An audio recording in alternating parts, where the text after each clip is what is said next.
Hello again. Chris Lee, the Vandy Sports Podcast, part of the 440 Sports Network, joined by Billy Derrick and Luke Wyatt on the Roundtable edition, which I think we're going to move to Thursdays. I don't know, a lot going on around here. We hadn't made any long-term decisions, but it's been a week already. Billy, podcast presented by Anchor Impact. Tell us about those folks, please. Yeah, Commodore Nation, you can get closer to Vanderbilt Athletics than ever before with Anchor Impact, the official NIL collective for Vanderbilt University. Gain access to unmatched exclusive coverage and be part of a one-of-a-kind community. As an Anchor Impact member, you gain exclusive privileges and benefits, offering deeper engagement with student athletes, coaches, staff, and the entire Vanderbilt community. Access behind-the-scenes content, exclusive events, unique merchandise, and personalized experiences, creating an unparalleled connection with the student-athlete's journey. You also become a catalyst for change, redefining the landscape of college athletics and showcasing the potential impact of NIL on student-athletes' lives. Help the Commodores thrive and contribute now by logging on to anchorimpact.com/register. Our basketball sponsor is the Wash House. If you're dreading laundry day and if it steals time from the things you truly enjoy, let the laundry professionals at the Wash House take care of that for you with 2 convenient locations in the greater Nashville area. Just drop off your dirty laundry. Our professional attendants can give you back the one thing you can never have enough of. That is your time. Within 24 hours, you can pick up your nicely folded, fresh, and clean laundry ready to be put away. Check out washhouseclean.com. Stop in today. Get your time back. Baseball content presented by the Murfreesboro Pure Milk Company, a family-owned third-generation milk and ice cream distribution company located in Murfreesboro, Tennessee. Partnership began 50 years ago with Purity Dairy in Nashville to provide purity milk and ice cream to consumers in Middle Tennessee. They now serve Southern Kentucky, Northern Alabama, Chattanooga, and North Georgia. Today, they supply grocery stores, convenience stores, and others with Purity products, as well as Mayfield, Nestle, and Haagen-Dazs ice cream. For more information, visit their website at mpmci.com. Eat your ice cream. Enjoy your summer. And when you get on your clothes, call our friends at Wash House. They'll take care of all your problems for you. Gentlemen, it is the off season. I think we skipped this last week due to schedules. I can't remember. The days are running together. Luke, big topic on your mind. I don't think we have anything in the mailbag as of right now. I've got an idea where I want to go, but I want to hear what you think is the big topic pertinent to Vanderbilt athletics right now, and we'll just set the agenda accordingly. Well, from a baseball standpoint, who's in and who's out? You know, we've had 8 guys hit the portal. The only one that kind of not concerned me, but I was hoping he would stay was Logan Poteet. Yeah. And then we got 5 guys in who I like all of them. The reliever from Stanford, I'm not too familiar with what he brings, if it's just a depth piece or not. But I still think, Chris, there's probably 4 or 5 more to go. Yeah. You mean transfers coming in or going out? Yeah. And that's more to go out as well when that happens. I will make a prediction based on knowing a little more of the room temperature than probably is out there, but not also locked down maybe. I think they're going to put the top 5 portal class in the country. That's great. And maybe as good as anybody's. We'll wait and see. I mean, I could be wrong about that, but I've got enough background about the direction they have been heading and some things. I think there's a lot of stuff going on that's nowhere near the public radar. And yeah, I would second that, Chris. And I thought it was good how you put it on the board, that kind of, working in silence almost, secretive. Mm-hmm. And that's probably to their benefit. Yes. David Horn is the only one of the players that have left Vanderbilt ranked in the top 1,000 portal players by 64 Analytics, which is a site that ranks, college baseball, portal guys. At least right now, they've got all kinds of stats and stuff. So David Horn is really the only one that statistically, at least rankings wise, could potentially be a concern. Logan Poteet for me too, Luke. I saw that and was a little surprised. Now, he didn't play a ton last year, but that would tell me they've got a catcher in the portal on their radar. I know the guy from Dayton, forgetting his name right now, Eddie Yameen was a guy that was potentially on their radar. He goes to LSU, but the kid from USC Upstate, power. I mean, 20 home runs, I think 50, 60 RBIs last year, and started out at a JUCO. So I think he'll be probably your right fielder, and you probably need to get another corner infielder. So, yeah, this is really interesting to track it this way, Chris, because we're not used to talking about Vanderbilt baseball needing to do this, similar to basketball and football. But now it's like, if you're not doing it, you are behind. And I think that's something that this program is probably starting to realize. Yeah, two things that are, I think, good context is they do a lot of stuff way under the radar. Like RJ Schreck was committed to them, I'm going to say a good 5 weeks before you ever heard the first peep of them connected to him publicly. Now, some of that might have been, getting him into grad school, or I don't know what all the reasons would have. I think that was what it was. But they had, I think Paul Skeens was on campus the day before he committed to LSU. I don't think that was public knowledge at the time. Maybe it was.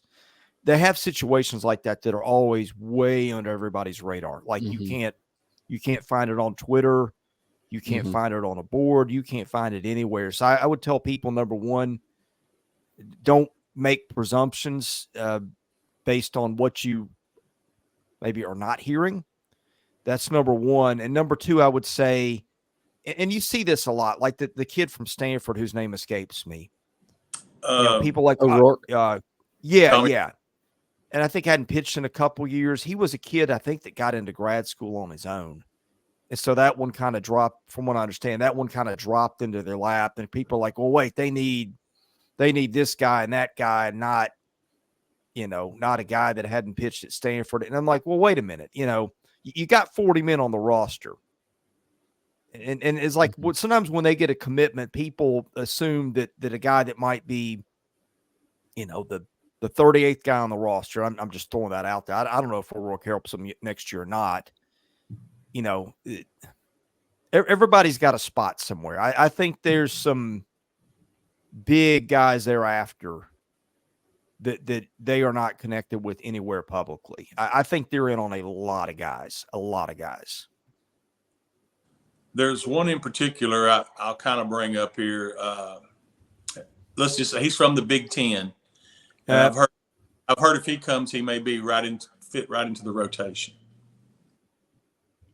You wouldn't be talking about the Michigan State guy, would you, Luke? No. Additionally, okay. Guy's not here yet, or not. It's not been announced yet. That's the only one I'm knowledge of. Well, you say that Joseph Jerwa, I think is how you pronounce it. It was a guy I forgot to mention there. 6'7". Yeah, I mean 6'7" lefty. Some Hagen Smith comparisons. And, you're starting to see, and the other kid, Cody Bowker, I think we probably touched on as soon as that happened. But, I mean, those are a couple of pitchers that you got to think would file into that, that rotation at least somehow.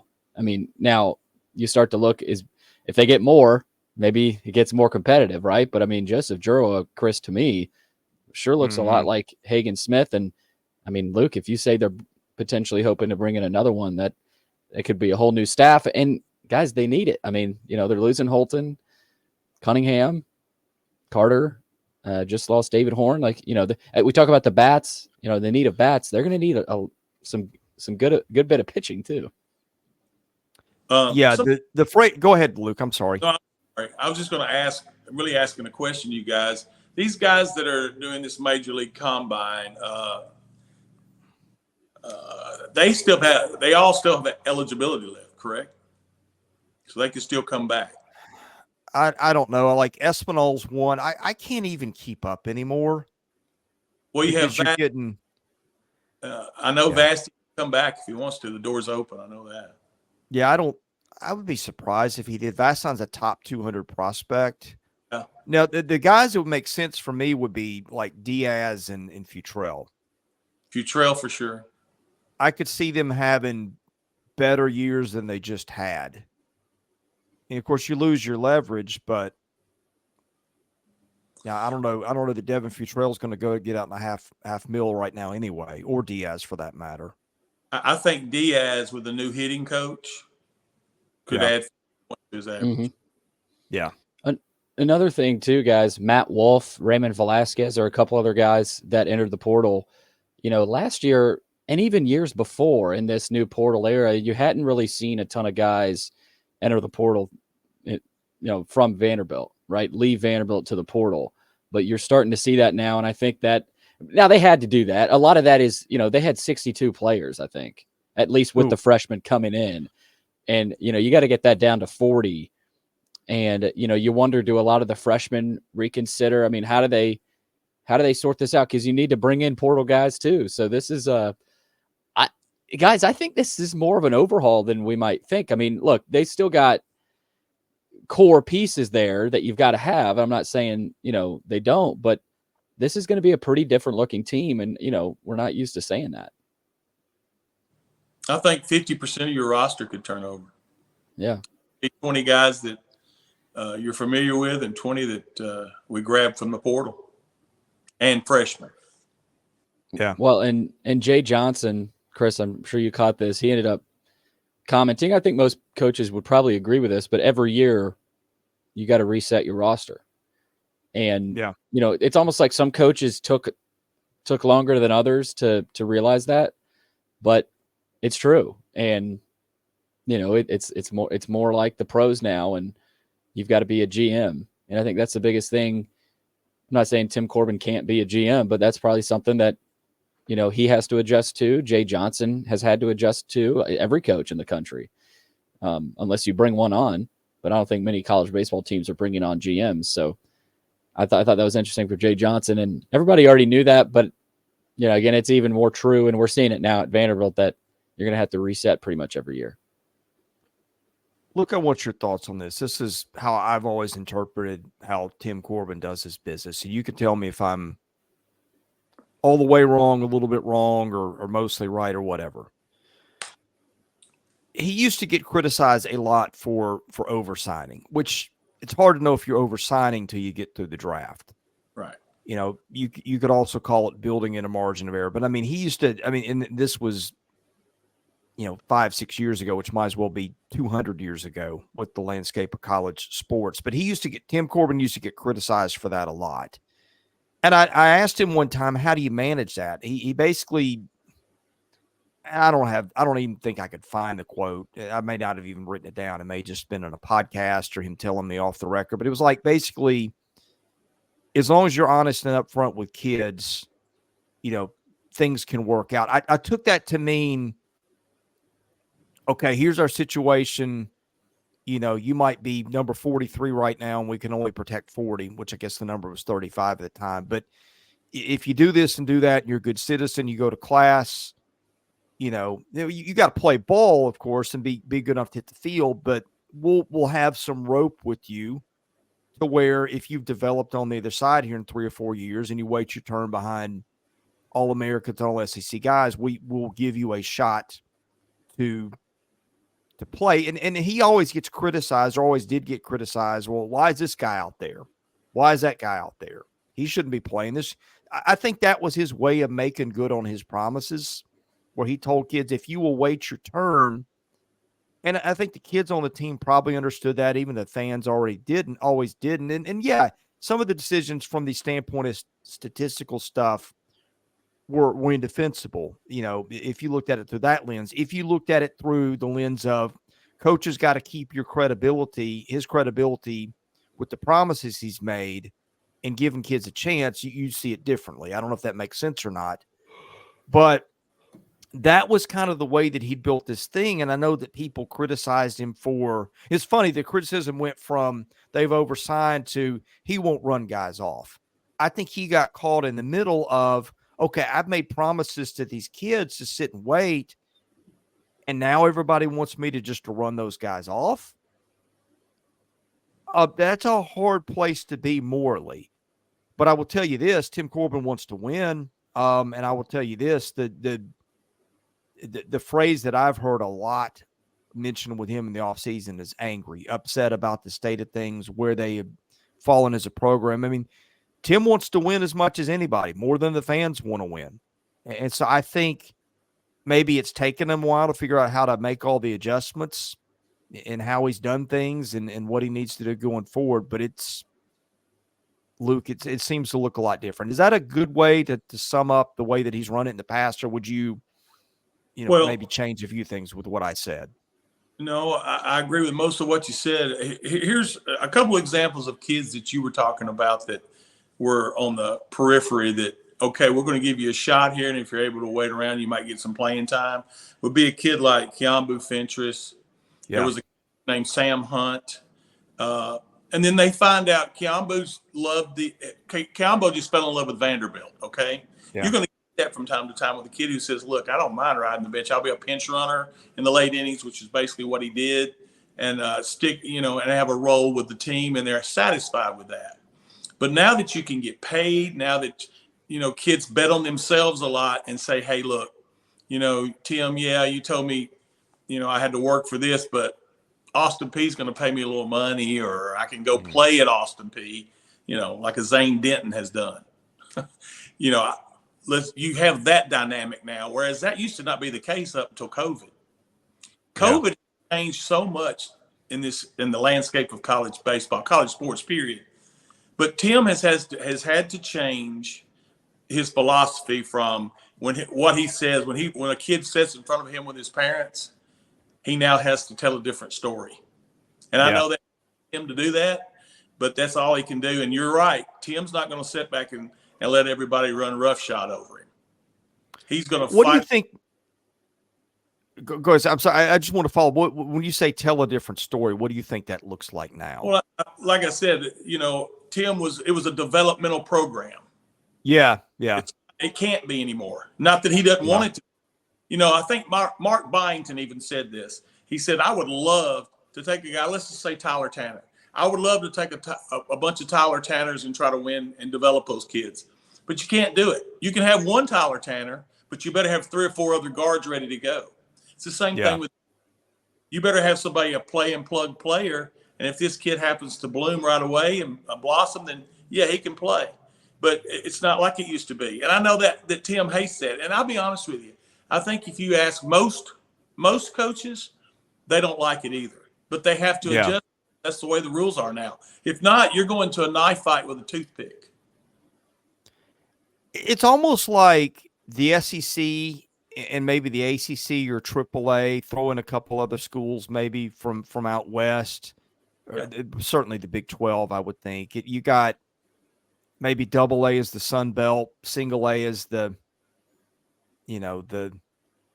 MAC and whatever, and maybe rookie ball is the SWAC and the MEAC and some of those conferences. And it's kind of like, and look, some of the lower level schools do sometimes benefit from that. If a guy washes out at the AAA level and has to go all the way back to single A to figure it out, you do see, like Oral Roberts was a team that got to the College World Series last year. Matt Hogan was on the roster, been through Vandy, been through South Carolina, couldn't stick and make playing time at that level. Had a big season for Oral Roberts last year, helped them get it. So it's not cut and dry that all those schools lose all the time, but that's kind of your pecking order, except there's free agency after every year. And you got a lot of single A guys, getting promoted to AAA in the portal in the offseason is and there's a mad scramble to win a war on those guys. And it's so ridiculous, guys. I'll take a UT kid, the pitcher, Wyatt Evans. He transfers before they go to the World Series. Yeah. But he hadn't pitched in a couple years either. Right. But, in years past, that wouldn't be the case. Right. Pick it out and think he can play his senior year, that type of thing. I don't know. It's just and I do think this in defense of some of the coaches and in some of the teams that supposedly got in on this stuff late. I think it's because they thought there would be some legislation or that there would be some leveling. I thought there would be some leveling but it hasn't happened. It just continues to spiral out of control. Yeah. I wonder how often coaches say something to a player and then a few months later end up regretting it because they didn't end up getting a kid that they, because a lot of times, because you've got to work quick too as a coach. I mean, you can't just you can't dilly dally around, especially in this era, especially in the SEC. So you've got to work quick. But I just wonder, how often are coaches regretting something they said to a player, lost that player they talked to, and then didn't get the player they were hoping to get to replace that player they told should leave, basically. So it's just stuff like that. I'm not surprised coaches are sitting here saying they don't enjoy coaching in this era. Obviously, Corbin has pointed at it, but I think the good news is for Vanderbilt fans that, the changes have been made. You let go of a couple of assistant coaches. Jayson King from Dayton, who was a head coach for 7 years, comes in. Ty Blankmeyer, who a guy we haven't touched on, comes over from Duke, who was also at Wake Forest. I mean, third-generation college coach. His grandpa coached at Seton Hall. Dad was the coach at St. John's. And I think Vanderbilt played that St. John's team in that Clemson regional. And I think Ty might have been on that team. I can't remember if he was or not, but I know his dad was coaching. But, I think, Blankmeyer's highly respected. Jayson King, just pure approach at the plate. Like, those are changes that had to be made, and they were made. So I think that is the good news for Vanderbilt fans, that, everything's gone according to plan, I would say right now. Obviously, maybe it's been slower, but I would expect guys after the College World Series finals this weekend, like that's when Braden Montgomery signed last year, and that's when a lot of the big dogs start coming out. So I think that would probably be a time period where you start to see a little bit more filter in.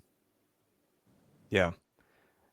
I mean, college sports just is set up right now to reward dishonest people more than honest people. And that's not me saying, hey, Tim Corbin's got it right all the time. He's done some things I disagreed with at times. There's been times he's probably not treated people the way, that's going to be misleading. Tim Corbin's not perfect. I'm not sitting here saying Corbin does everything right, Vanderbilt does everything right, everybody else is the bad guy. But I just see with the portal, with tampering, with rule stuff, nothing is set up to benefit the people who try to do things the right way. And everything is set up to benefit the people who will win at any cost, whether that's recruiting, portal tampering. If you're not a hunter, you're being hunted. That's basically what I think you're trying to get at. And I really don't like what it's done to the lower levels of ball. Look, if you are Vanderbilt and you're Tim Corbin, you're absolutely right to go after, Dayton's head coach to make him your hitting coach or whatever. You have to do that to survive. I don't like that for the game, though. I think it's bad when you see head coaches, and you see it in football too. You see Vanderbilt's playing Georgia State in football. Sean Elliott's done a really good job at Georgia State. He left Georgia State to go back to South Carolina to be a position coach. Kane Womack, South Alabama, done a great job at South Alabama. They were winning 10 games a year. He's now Alabama's defensive coordinator. These guys are leaving in the offseason after they've recruited a staff or, guys out of high school, think I'm going to go play for Kane Womack, and then they leave. Because he's going to be a coordinator. And I mean, I know I'm going to go off on a tangent. And Vanderbilt's going to have to learn to benefit from it too. And you saw that with the hitting coach hire, but I hate the way everything is set up. I don't think that's right for those lower levels either. Those people that have fans, they have players, and just to see everybody get left in the middle of the night because it's turned into a highest bidder situation across the board. I'm not a fan of it. Well, Coach Womack, you just mentioned, he went out and won at Nebraska. Well, usually when a South Alabama win at Nebraska, he's going to wait and get that next head coaching job and jump up it. But now, like you said, they're leaving just to take an assistant's job or a position's job. It's crazy. That's nuts. I'm sorry. I wanted to bring something up if I could.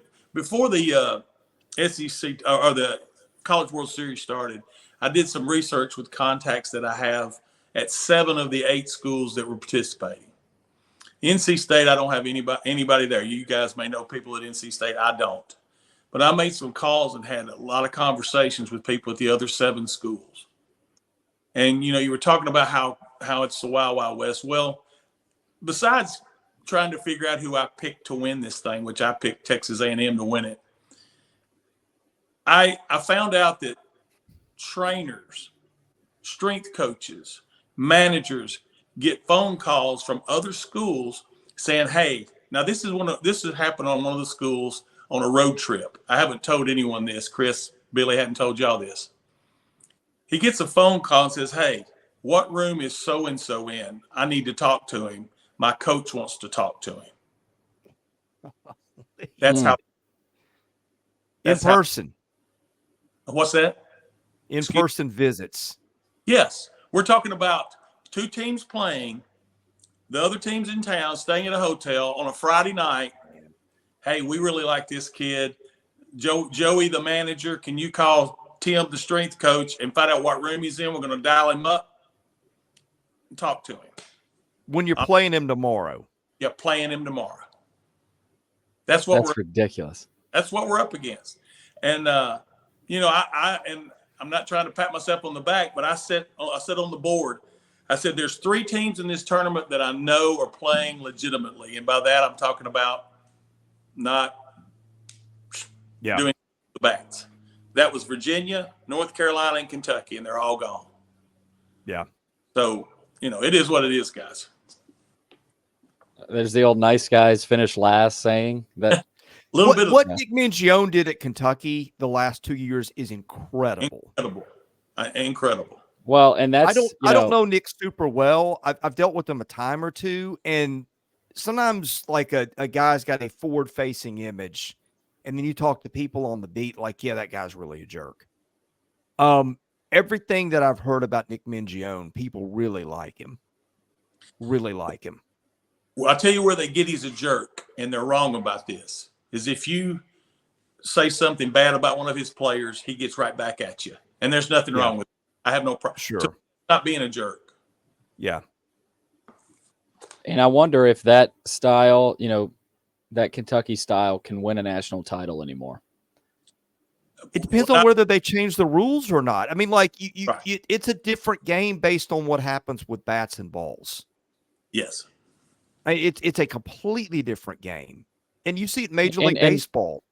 And I don't think they change, because look at the way ESPN, I mean, every homer, it's look at this exit velo. Look at how far he hit this ball. They're not talking about how Kentucky just had a push bunt to score a run. Like, yeah, that's what tells me that this isn't going to change. And for Vanderbilt's side of things, I mean, it's just so hard. Like, you want to do the right thing, but you also want to win. I mean, but to what level is this program going to change, I think is going to be telling.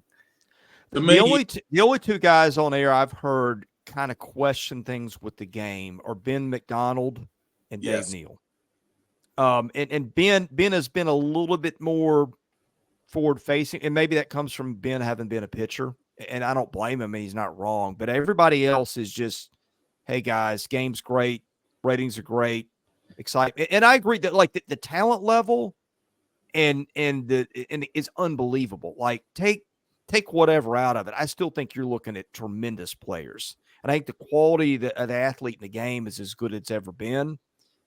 But you just, I don't know. It's not,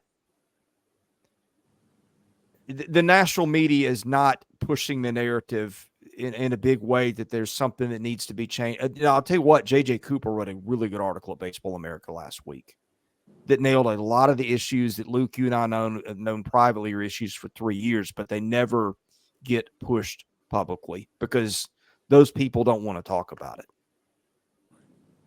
Well, there's an incident that happened this year, and I don't know if I brought it up. Stop me, Chris, if I have. But there was an incident that happened with Tennessee this year that a coach called him out privately on it. And from that point forward, for the next 6 games, there were 0 home runs hit. Now, you can say that. I don't think they had a 6-game homerless streak. Yes, they did. They went the next 2 games of the series, no home runs.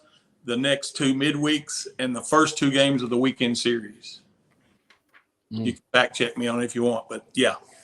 At any rate, guys, that's the other thing. The coaches know this is going on, but it's like you can't burn bridges because I may need a job someday. I can't tell him this coach.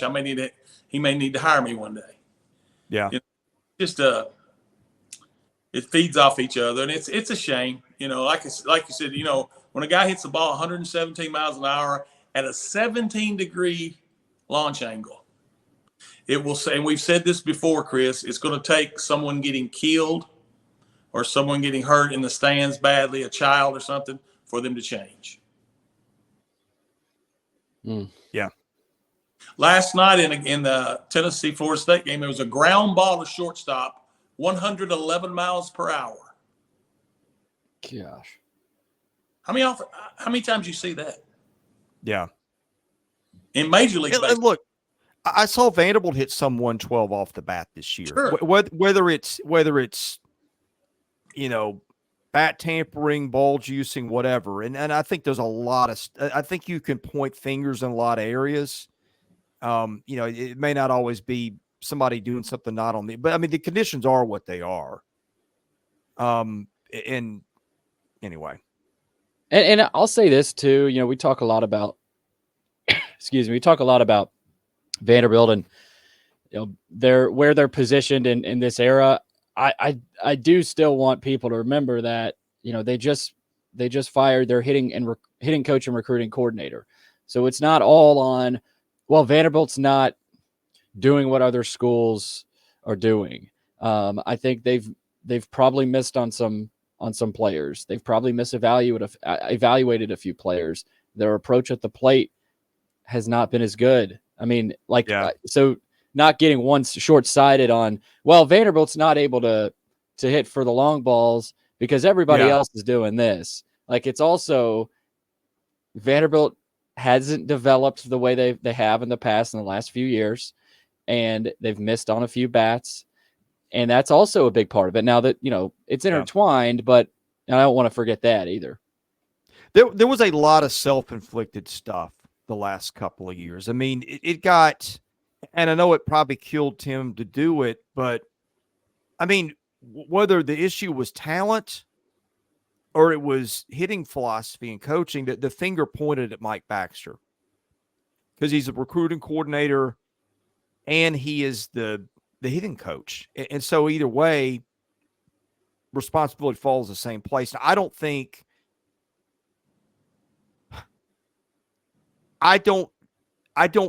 they did enough diligence on transfers and kids that they could have had that could have really helped them. Again, that falls on Baxter. I mean, it falls on Corbin too, because ultimately it's his program. But I think that I'm not sure they turned over enough stones in the portal with some kids that could have really helped them in the past. Now, again, they were in on some of the biggest of the big names, but I think that second level market, and I've got a name or two I was given in confidence that, like, man, that guy would have really helped them this year. That they just didn't pursue hard, and like, boy, that would have been an answer this year. We wouldn't be having this conversation. It's like horseshoes and hand grenades. If they get Montgomery and Skeens, we're not having this conversation. Yeah, right. And they were close. Yeah. And look, I get that Tim Corbin didn't want his locker room to turn into, a war zone. Jealousy over who got paid what. And, these guys are getting this, and Paul Skeens just got here, and he's getting $250,000. And that is real easy to look at. And also, let's also be fair. Paul Skeens had been at Air Force. And so people loved him, but you just didn't know how that was going to translate. So that's one of those that hindsight also adds a layer to, where, like, now it seems obvious. But Skeens hadn't thrown that season at LSU yet. But that might have been one where they should have said, all right, don't like it philosophically, but if he's as good as we think he is, that's just what you got to do. But I mean, that's the spot that everybody's in. And look at LSU now. I mean, on the bubble, I know they ended up almost winning that regional, but they were a lot different team this year than they were last year, at least the national title year. Look at Florida. They were in the national title, and I know they ended up making Omaha and being a couple of wins away from the final series again, but they were also, another win or loss away from not even making the tournament. So, and like Tennessee, for example, if they win it all this year, what are they going to look like next year? Same thing with A&M. Like, it's almost to your going against you. If you win a national title, do you miss out on some summer recruiting in the portal? I mean, like, I did hear a lot of these teams in Omaha, like A&M, Tennessee, and even of some of the other teams that were in it are recruiting on their off days because they have to. Yeah. And I can't imagine. I mean, you're trying to prepare for a College World Series finals or another game in Omaha, and you gotta go out recruiting or hop on a Zoom or something. So that's there's so many aspects that have changed that coaches have to adjust to. I've said this for the last couple of years, and I think I'm correct. The SEC tournament's harder to win than the College World Series. I know the approach at the SEC tournament's different, but let's look. Florida finished 11th in the SEC. Yeah. And yet they were one game away from or 2 games away, I guess, from making it to the national championship again. And they were 11th in the league. All right, let's backtrack a few years. Vanderbilt wins the night. Well, we'll start with 2021. Mississippi State wins the national title, goes to a Game 3 situation in Omaha, along with Vanderbilt. Portal era, I think it started by that point. I'm almost positive in NIL, and so State doesn't make the tournament the next 2 years. Vanderbilt is kind of the exception to this because they played late in the season and kept going to the tournament. But maybe Vanderbilt also fell behind in the portal, right? So there's that. 2022, Ole Miss does it. Hadn't been back to the tournament since. 23, we just talked about LSU and Florida. Both teams Florida barely made it in the tournament, and LSU, if not for the last week or two of the season, wouldn't have. Again, teams that played well into Omaha late. I wonder if there's a correlation between those teams still playing and the attention that the coaching staff has to have at that point, and what happened to the program the next year. Yeah, I think this potentially benefits Vanderbilt for next year. Now again, that could be some wishful thinking, but I mean, they're not playing right now. They're putting all their eggs into the portal recruiting basket right now, and they got the couple of new coaches, and that has paid off for teams in this era. When you have an off season like this, look at South Carolina basketball, last year, where they have basically a whole new team. We're going to see it with Vanderbilt basketball this year. So many examples of teams that won the portal in the offseason. Well, they're close to winning a national title typically, or winning, at least being there. Now, South Carolina, that could be a bad example, but at least they're in the tournament. They're competing. They're better than that previous year, right? And so I think that could potentially help Vanderbilt.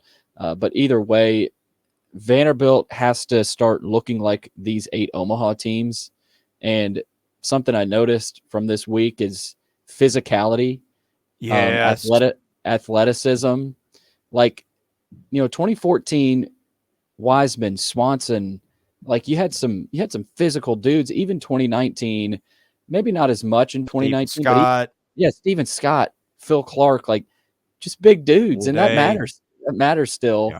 2021 is where it kind of started to slip, where you didn't have as many imposing guys. I mean, you had a couple of pretty good pitchers, right, with Kumar Rocker, who was pretty imposing, but Vanderbilt's got to get back to that. Now, is it through the portal? Is it through their strength training? Younger guys. I mean, Braden Holcomb can be a guy like that, right? But just pure physicality is something I've noticed. Athleticism as well. These outfielders, Vanderbilt's outfield in Omaha this year, that, I think it would have been fun to potentially watch Enrique Bradfield. We saw Bradfield in Omaha, but you got to have some guys that can really run in the outfield. So I've noticed some things about these 8 Omaha teams. Vanderbilt's got to get back to some of that physicality, athleticism, and bottom line power, being able to hit it out of the ballpark, as we've talked about. Yeah, your starters can't look more like me physically than they look like some of the the elite guys in Omaha. I mean, and I know baseball's a different game. You can win different ways. You know, your middle infielders aren't always the biggest guys around, and that's fine. I Yeah. mean, you see little guys that hit the baseball hard, but you know, as a general rule, just open your eyes and look. And look, maybe there's some stuff going on there too. I get that, but their lineup just wasn't a big lineup. I mean, Holcomb was, but he was kind of the exception to the rule.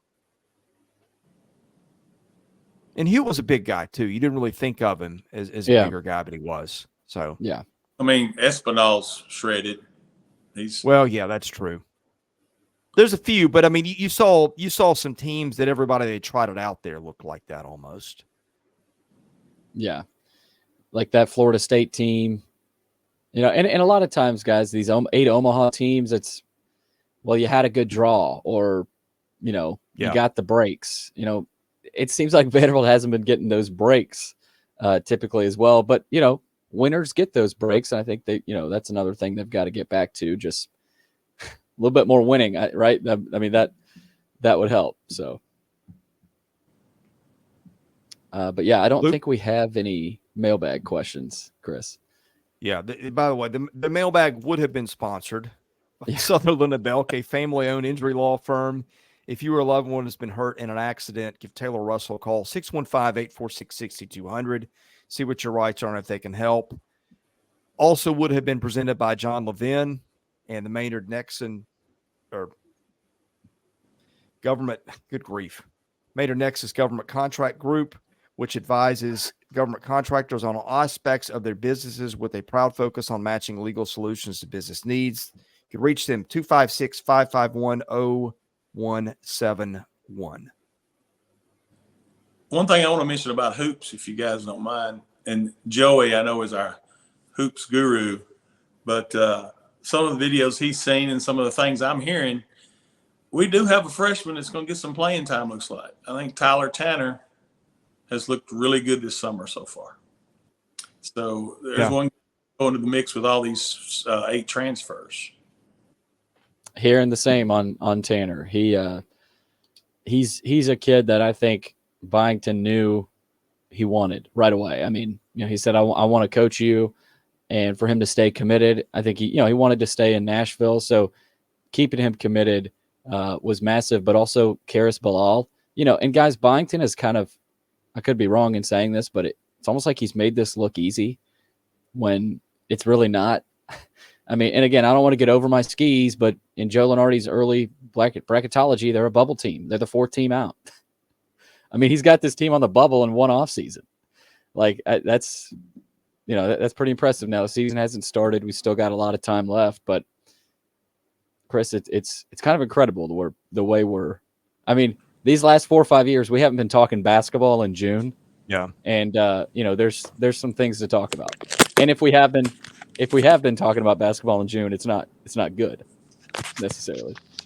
This looks to me like a tournament team, but I can't really say that until I've compared them against the other rosters and done the same, because like everybody's getting a lot of impact transfers. And so I don't know how you compare theirs against everybody else's. And I did see the graphic the other day. I can't remember if this made it to our board. This show's a hot mess right now, isn't it? Yeah, we just lost Luke. We got him back. What happened? There we go. And they are up there in terms of minutes per game experience from last year. I think they were like top 15 in the country, maybe 2 or 3 in the league. Mm-hmm. So, Luke, you're making me dizzy here. Sorry about that, guys. What happens is I'm just phone, obviously. I don't have all the technology you guys have. So whenever I get a call from a certain number, it kicks me off. So gotcha. Now you get to see me full face. Isn't that beautiful?